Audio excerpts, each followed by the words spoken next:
जल निकाल करके कोई मदिरा मिला करके किसी साधु को दे और कहो पियो तो नहीं पिएगा, लेकिन वही मदिरा वही शराब ये तुम गंगा जी में फेंक दोगे और किसी साधु से कहो पियो तो वो पिएगा और साथ में 16 खरी डुबकी लगाएगा।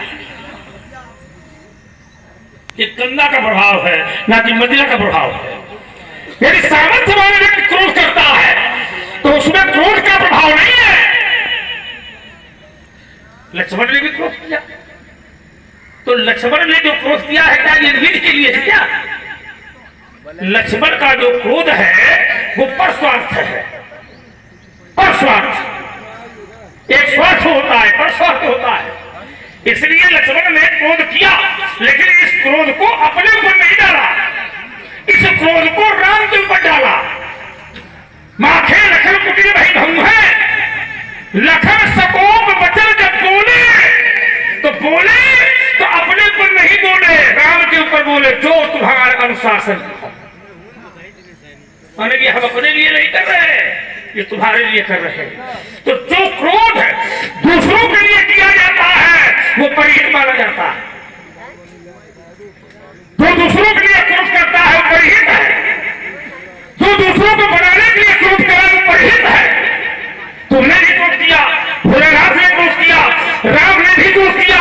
यदि समस्या कोई खड़ी हो जाए और समस्या का समाधान यदि क्रोध से हो रहा है तो उस समस्या को निपटाने के लिए क्रोध की सहायता लेनी चाहिए। अक्रोध की समस्या है ये तुम ही कहते हो, हम थोड़ी कह रहे हैं, और शास्त्र से जुड़ा भी है। विनय न मानत जल भी जल गए 3 दिन। बोले राम क्यों, किसके कहने पर? किसी छोटे वाले ने कहा होगा, हाथ जोड़ रहे हो है? होगा कोई उसका छोटा भाई, उसने कहा होगा आप हाथ जोड़ रहे हो, हाथ जोड़ने से काम थोड़ी चलेगा। इस समस्या का समाधान धनुष बाण उठाओ और क्रोध करो, अभी बन जाएगा। वही उसने किया और जैसे किया तो समस्या का समाधान। कभी कभी ऐसा होता है कि जब हाथ जोड़ने से काम नहीं, हाथ उठाना पड़ता। बहुत ऐसे व्यक्ति रास्ते में तुमको मिल जाए, कहा उसका समझाओ तो समझे ना, हाथ जोड़ो तो कहा हाथ जोड़ने से न समझे, और न समझे तो फिर सामने वाला सोचता है कि ये समझेगा कैसे, तो उसके लिए समझावन लाल उठाओ तो उसको समझाओ। बहुत ऐसे व्यक्ति होते हैं, उनको एक बार समझाओ न माने, दोबारा समझाओ तो न माने, और तिबारा मिला के दे दो मान जाते हैं। ये किसका दोष है? क्या देने वाले ना समझने वाले? क्योंकि वो सामने वाला हाथ जोड़ रहा है और वो समझना चाहता नहीं है, तो उसके लिए उपाय क्या करोगे? उसके लिए उपाय है सखे सार्थक। ध्यान दें, आप है एक बात आपने बहुत अच्छी कहने छोड़ा, हमें अच्छा लगा, सुनकर के भी अच्छा लगा और लोगों ने भी सुना। आपने कहा कि जो काम भोलेनाथ कहे बोलेगी वो आप ना करो। हरा हर भोलेनाथ ने दिया था तो क्या आप पी सकते हो? बिल्कुल सही। ये हर काम नहीं किया जा सकता। भोलेनाथ ने जो हरा हल किया है वो अपने लिए थोड़ी किया, वो तुम्हारे घर के लिए किया है। अगर भोलेनाथ ने अपने लिए किया होता तो बात बन जाती। विश्व कल्याण के लिए, विश्व की चिंता के लिए, विश्व के हित के लिए अगर तुम्हें जहर भी पीना पड़े तो यही है परिहित सरिस धर्म नहीं भाई। यदि धर्म के लिए किसी के प्राण बच रहे हों और अगर जहर पीने से हमको मरना नहीं है और जहर हम पी लेंगे और फिर भी नहीं मरना है तो सामने वाला बच जाएगा, तो उस जहर को पीने से क्या परेशानी है? सोचो, हमको मरना नहीं है और वो मर जाएगा, और जहर अगर रहेगा तो सारा संसार समाप्त हो जाएगा। तो जिस जहर से संसार समाप्त हो जाए उस जहर को हम स्वयं अपने बस में कर लेंगे तो फिर संसार मरने वाला नहीं है। दूसरों के लिए जियो, दूसरों के लिए मरो। चलिए महाराज यही मरो। एक छोटी बात कह देता हूं, दूसरों के लिए जियो, दूसरों के लिए मरो। जो उपकार करते हैं, दूसरों के लिए जीते हैं, दूसरों के लिए मरते हैं, वो संसार में प्रशंसनीय होते हैं और यही परहित है, हमारा भी काम बन जाए और तुम्हारा भी काम बन जाए। अच्छे व्यक्ति समाज में वही माने जाते हैं, जियो जीने दो, जियो और जीने दो, तुम भी सुखी हम भी सुखी, तुम्हारा भी काम बन जाए हमारा भी काम बन जाए। और वो वाले अच्छे नहीं होते कि तुम्हारे घर में आगे लागे तो होली ताप लो, हमारे घर में लागे तो जल्दी उठा दे, ये अच्छे नहीं होते, है ना, वो लोग अच्छे नहीं होते। हमारा भी बने और तुम्हारा भी बन जाए। इसीलिए साधु पुरुष लोग जो होते हैं वो एक ही चिंतन करते हैं, सर्वे भवन्तु सुखिनः और सर्वे सन्तु सर्वे भद्राणि। बढ़िया पाठ पढ़ा रहे हो महाराज, अभी पढ़ने के लिए आए इसलिए सर्वे भवन्तु सुखिनः, सभी सुखी रहे, सर्वे सन्तु निरामयाः, सभी निरोगी रहे। जब सब सुखी रहे, ये आपके विचार हैं, तो फिर न तुम्हारे जो है सबको मारना क्यों चाहते हो? सबको बचाना चाहिए, लेकिन आप तो सबको मारना चाहते हो। तो जब बात फंसी तो ये पढ़ा रहे हो कि सर्वे भवन्तु सुखिनः। तो महाराज आपका चरित्र ये नहीं कह रहा है, अपने चरित्र पर ध्यान दो। अब आपने जो तर्क दिया है उस तर्क में हमारा विशेष एक तर्क आ रहा है कि जो व्यक्ति दूसरों के लिए कार्य कर रहा है, जो व्यक्ति परहित में अपना बलिदान कर रहा है, पंडित जी, उस व्यक्ति की निंदा होनी चाहिए कि प्रशंसा? प्रशंसा तो नहीं है, प्रशंसा होनी चाहिए। कामदेव ने परहित में अपना कार्य किया था, देवताओं ने कामदेव को बुलाया, सुरन कही निज विपत्ति, सब निज विपत्ति, देवताओं ने अपनी विपत्ति कामदेव से कही। तो सुर मन की विचार कामदेव ने सुना और मन में विचार किया कि संग विरोध न कुशल मूढ़ दिवस कहे वो समार। भगवान शंकर जी का यदि मैं विरोधी बनूंगा तो इसमें हमारी कुशलता नहीं है, लेकिन कामदेव ने आप वाला ही सिद्धांत पड़ा कि तदपि कर्म में काज तुम्हारा। अगर यही कार्य मैं अपने लिए करता तो निश्चित रूप से अधर्म मारा जाता, लेकिन अगर यही कार्य मैं तुम्हारे लिए कर रहा हूं, दूसरों के लिए कर रहा हूं, तो तदपि कर्म में काज तुम्हारा। तो श्रुति कहे परम धर्म उपकारा। ये वेदों में वर्णित है कि परम धर्म बन गया, प्रति उपकार बन गया। तो कामदेव गया, धर्म के मार्ग में चला, सिद्धांत भी उसने पढ़ा और जाकर के अपने प्राणों का उसने बलिदान कर दिया। तो महाराज प्रशंसा किसकी होनी चाहिए थी? पंडित जी, किसकी होनी चाहिए थी प्रशंसा? काम, लेकिन काम की तो प्रशंसा नहीं हुई, भोलेनाथ की हुई। भोलेनाथ की हुई, क्यों? इसमें कौन सा सूत्र बदल गया बीच में?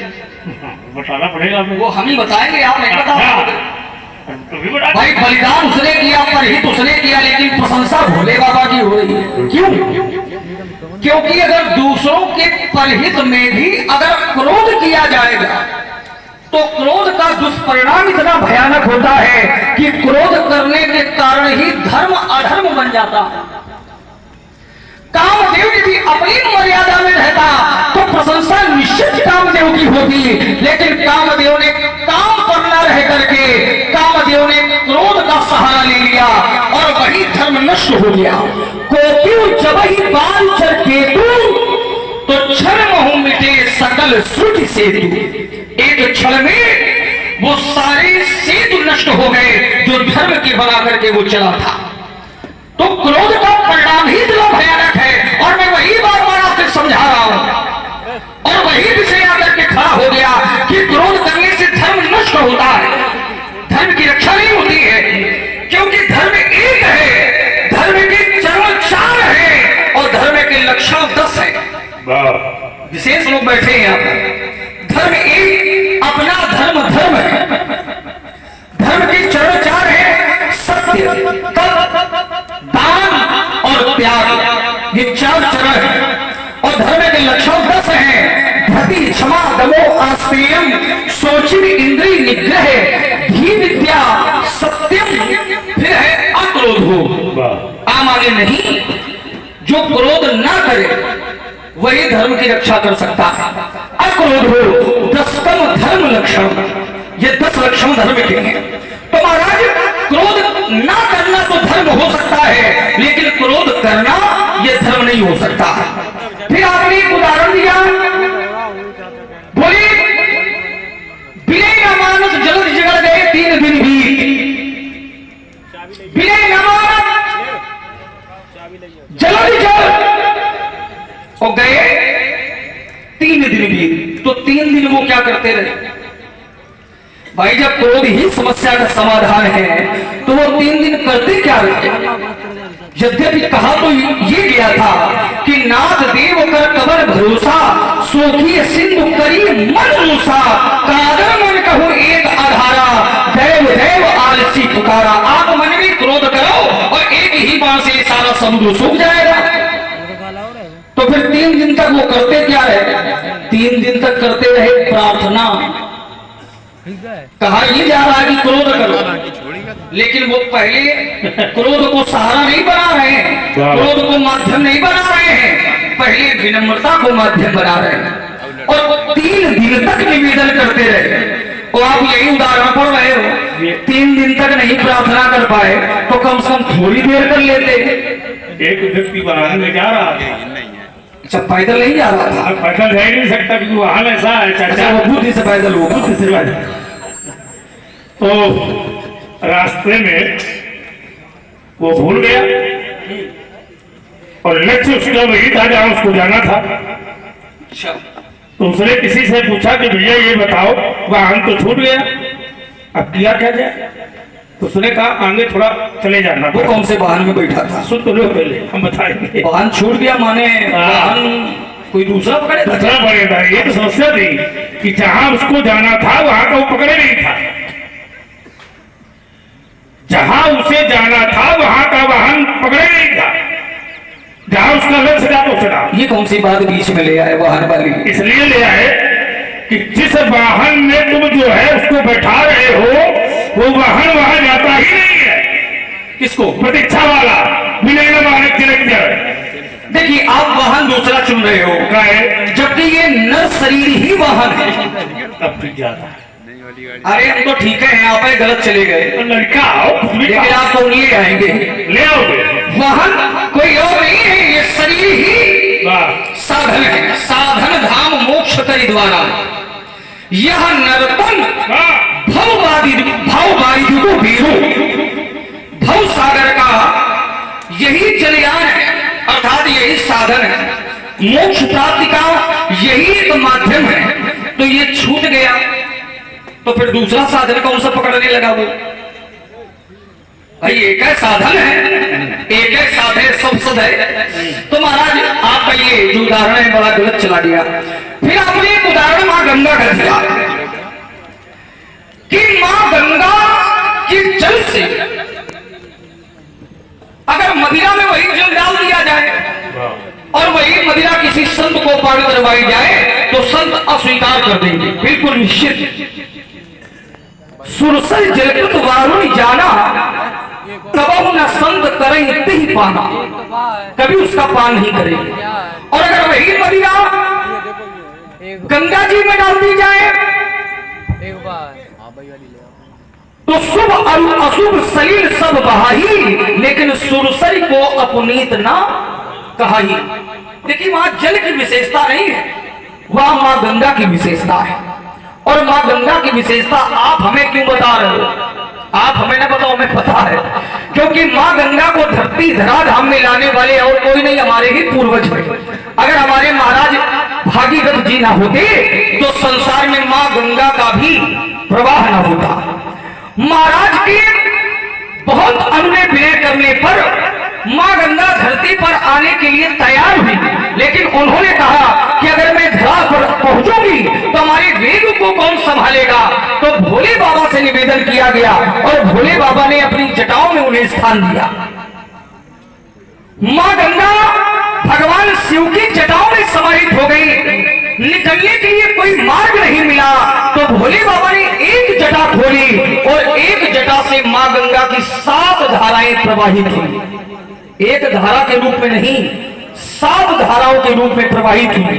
हयादनी, पावनी, नलिनी, सुचक्षु, सीता, महानदी और 3 धाराएं पूर्व दिशा की ओर गई, 3 धाराएं पश्चिम दिशा की ओर और एक धारा हमारे महाराज भागीरथ जी के पीछे पीछे, जिनका नाम पड़ा भागीरथी। तो ये हमारे पूर्वजों की देन है महाराज। मां गंगा की विशेषता हमसे अच्छी आप नहीं जानते हैं। बहुत बढ़िया। जीवन में आपने कोई बम्बी तक खोजी हो तो बताना, विशेषता मां गंगा की बता रहे हो तो नहीं वो विश्व वाली ब्रह्मपुत्र वाली बात ना करो। हम जो बता रहे हैं विशेष सुरसरी का, विशेष सुरसरी का तो सुरसरी का जो महत्व है तो उनको लाने का श्रेय हमारे पूर्वज को ही जाता है।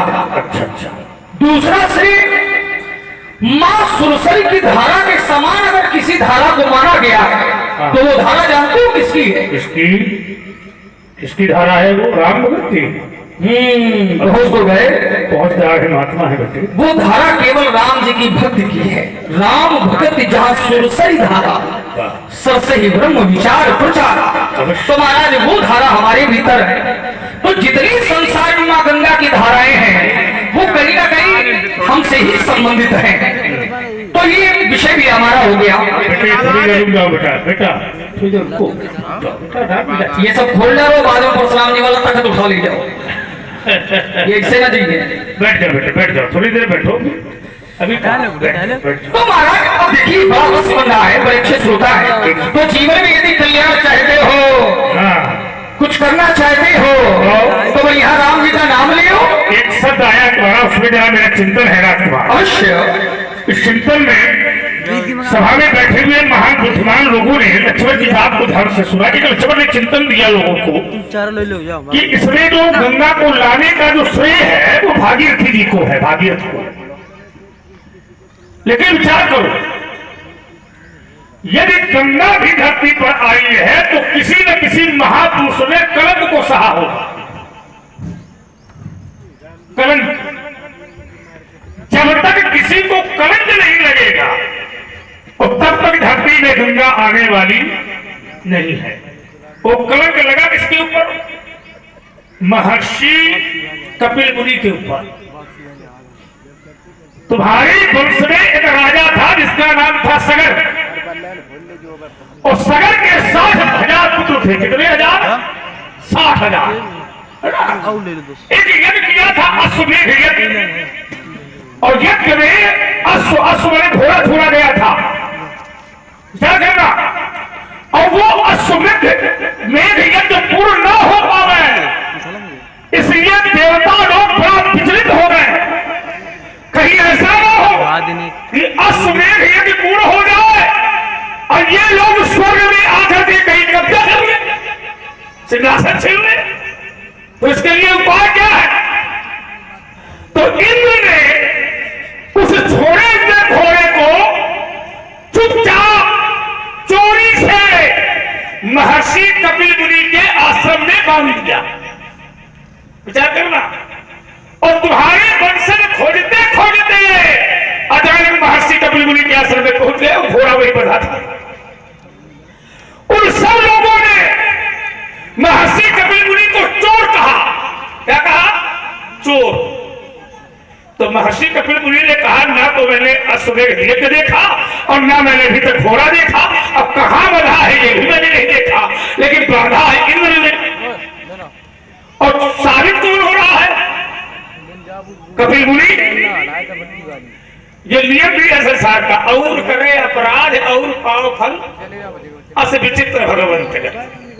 हाँ, ये नियम भी है कि कर्ता कोई है, भोक्ता कोई है। ये ब्रह्मा की सृष्टि है, इसको थोड़ा हटा करके इसमें हम चले जाएंगे तो फिर धारा बदल जाएगी। तो हाँ बिल्कुल, नहीं देंगे चाचा, परेशान न हो, क्योंकि जो तर्क है और आपको आनंद आ रहा है, ये अच्छी बात है, क्योंकि सुनने वाले होते हैं तो भी सुनाने में आनंद आता है। और सुनने वाले नहीं होते तो ऐसा लगता पार कर लो, नाव है चल रही है।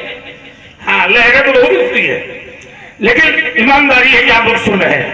एक शब्द और देखिए, तो कलंक लगा महर्षि कपिल मुनि के ऊपर। श्रीमान जी, चोर साबित किया गया महर्षि कपिल मुनि को, लेकिन वही महर्षि कपिल मुनि को जब राजा साहब के 60,000 पुत्रों ने जिसमें चोर कहा, तो क्रोध में आकर के कपिल मुनि ने उन 60,000 पुत्रों को भस्म कर दिया, जला दिया। अब जरा देखिए श्रेय किसको जाता है। अब सब राख की ढेरी बन गए और सब 60,000 माने कितने हजार, 60,000 अलग अलग ढेर लग गए। अब समस्या खड़ी हो गई कि अब इनका उद्धार कैसे होगा, क्योंकि अकाल मृत्यु मरना माने भटकना, अब उद्धार होगा कैसे। तो लोगों ने पूछा भगवान शंकर से कि अब उद्धार का रास्ता बताओ। तो भोलेनाथ ने कहा कि जिसके ऊपर कलंक लगा है तुम्हारे लिए, तुम्हारी वजह से, उसी महात्मा के पास जाओ। अब गए तो उसने कहा एक तो तुम्हारी वजह से मैं चोर बना, ऊपर से जीवन पर्यंत के लिए जब ये मेरा चरित्र गाया जाएगा, कथा गाई जाएगी, तो लोग यही कहेंगे कि महर्षि कपिल मुनि चोर साबित थे। ये तो कोई कहेगा नहीं, लेकिन कलंक लग गया मुझको। लेकिन अगर तुम मेरे पास आए हो तो समस्या का समाधान यही है कि यदि तुम्हारे वंश का एक राजा जिसका नाम है भागीरथ, अगर ये तपस्या करेगा तो निश्चित रूप में परमात्मा का वह जल जिसको कोई कह रहे गंगा जल, वो स्वर्ग से मिलेगा। अगर स्वर्ग से मिलेगा और अगर वो धरती पर गंगा आ गई तो निश्चित रूप में तुम्हारे वंश का उद्धार हो जाएगा। तो इसका जो धारक है, मार्ग में बताने वाला, ये कौन है? भागीरथ, ये कपिल मुनि। यदि कपिल मुनि ने राजा सगर के 60,000 पुत्रों को भस्म न किया होता तो भागीरथ ने तपस्या न की होती और स्वर्ग से गंगा धरती में आई तो श्रेय किसी महापुरुष को जाता है। किसी भी कालखंड को आप उठा के देखिएगा लक्ष्मण, किसी भी कालखंड को आप उठा के देखिए, चाहे वो त्रेता का हो, चाहे वो द्वापर का हो, चाहे वो सती का हो, जितनी भी नदियां धरती पर आई है सब महापुरुषों की। आपने कहा कि प्रतिष्ठा जो हो रही है पंडित जी, वो क्यों हो रही है? जो विनती की गई है प्रतिष्ठा के योग में है।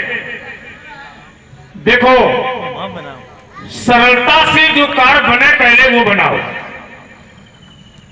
कठिनाई से करने वाला कार्य जो होता है उसमें लिखा रहता है संघर्ष जीवन है। क्या लिखा रहता है? संघर्ष। हाँ, संसार का हर जीव सरलता से ही पाना चाहता है। तो बुद्धिमान लोग होते हैं वो सरलता से कार्य करना चाहते हैं। क्या करना चाहते? सरलता। जैसे कुमति सुमति सबके पुर रही, कुमति और सुमति ये भगवान की दो माया विशेष रूप है। लेकिन जो पढ़े लिखे लोग होते हैं वो सुमति से काम लेते हैं। काहे से काम लेते हैं? बुद्धि से। काहे से? बुद्धि से। और जो मूर्ख लोग होते हैं वो सुमति से काम लेते हैं। काहे से? कुमति से। कुमति और सुमति। सुमति संपदा की एक प्रस्तुत क्रिया है जिसको संत महापुरुषों ने कहा कि जहां सुमति तहां संपत्ति जाना। जो पढ़े लिखे लोग होते हैं वो सुमति से काम लेते हैं, जो मूर्ख लोग होते हैं वो कुमति से काम लेते हैं। तो जहां कुमति तहां विपत्ति निदाना, तो निश्चित रूप में यदि सुमति माने सरलता से जो कार्य बन जाए उस कार्य को कभी भी कठिनाइयों से नहीं करना चाहिए। किसी भी प्रश्न का उत्तर यदि छोटे से शब्दों से निकल आवे तो हमें ज्यादा लिखने की कोई आवश्यकता नहीं है।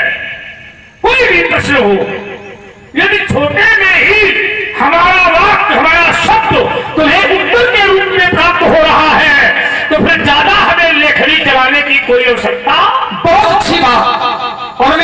स्वीकार करता हूं कि जब कार्य सहजता से ही हो जाए तो फिर स्वभाव में परिवर्तन करने की कोई आवश्यकता नहीं है।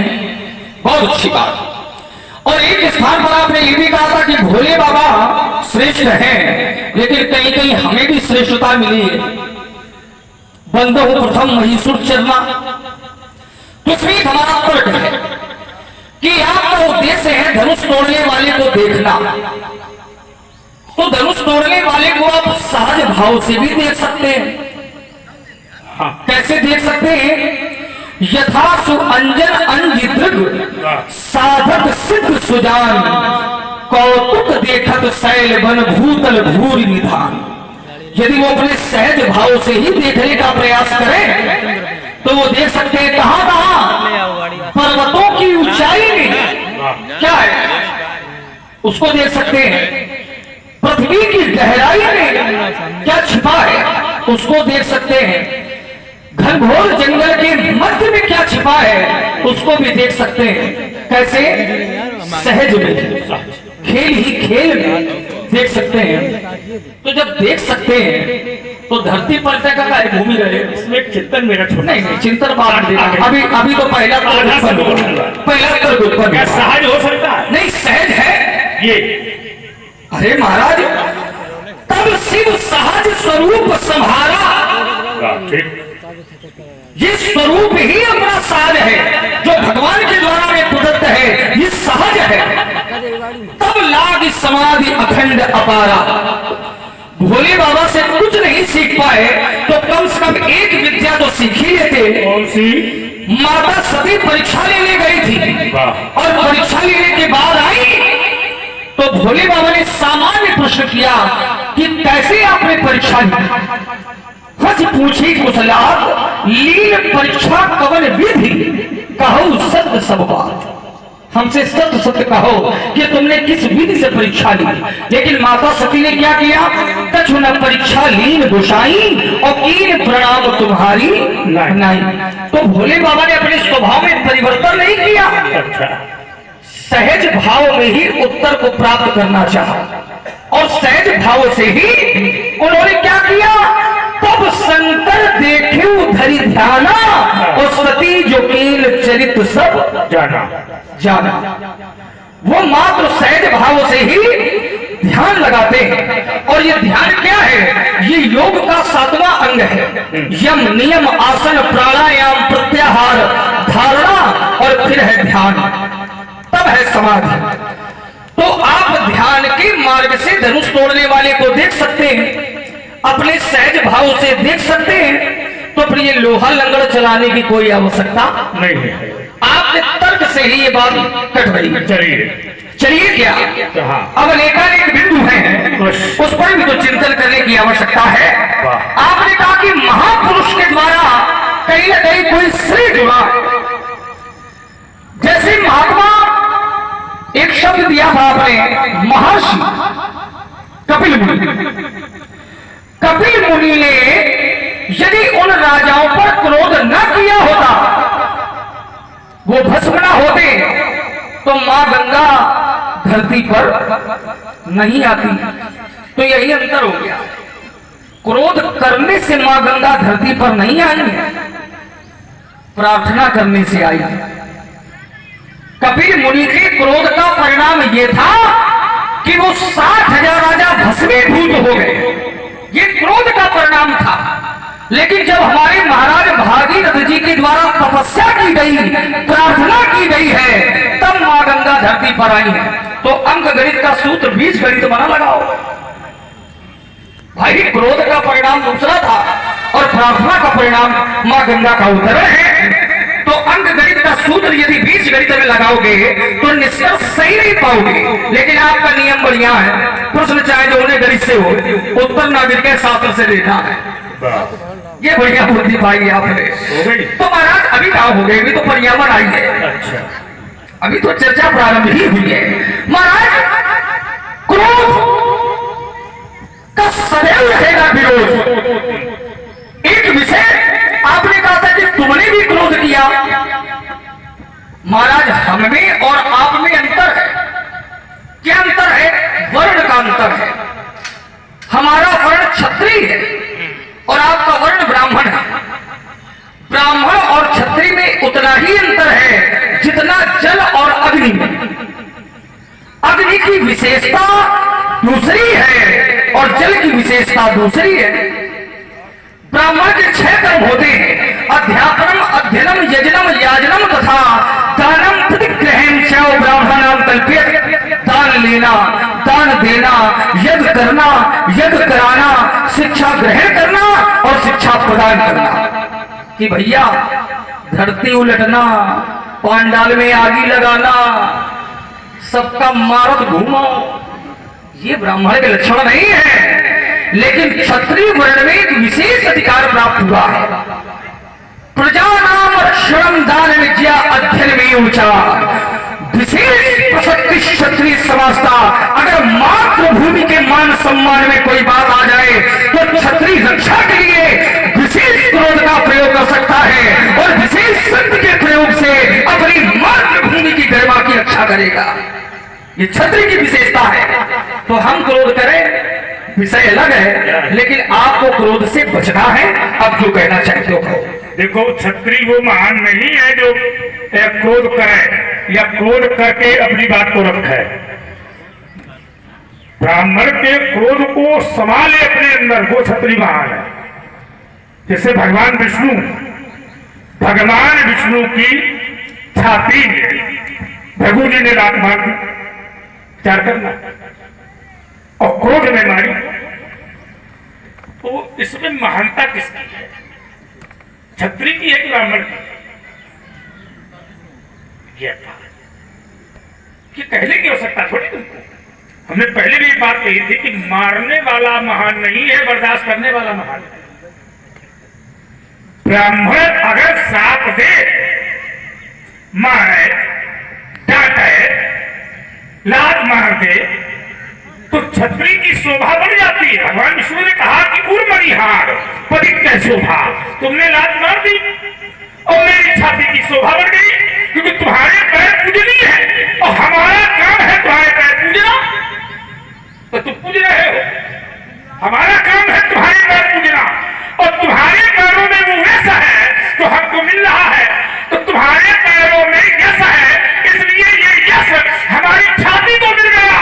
और इसमें मेरी महानता है। महानता ये है कि आपके पैर और मेरी छाती, मारने वाले आप, बर्दाश्त करने वाला मैं। विचार करना। तो इसमें ये बताने की आवश्यकता तुमको थोड़ी है कि हम भारत के लिए मर जाएं, भूत के लिए मर जाएं, वो बताने की आवश्यकता नहीं है। महान वही है जो बर्दाश्त करता है। धन्यवाद।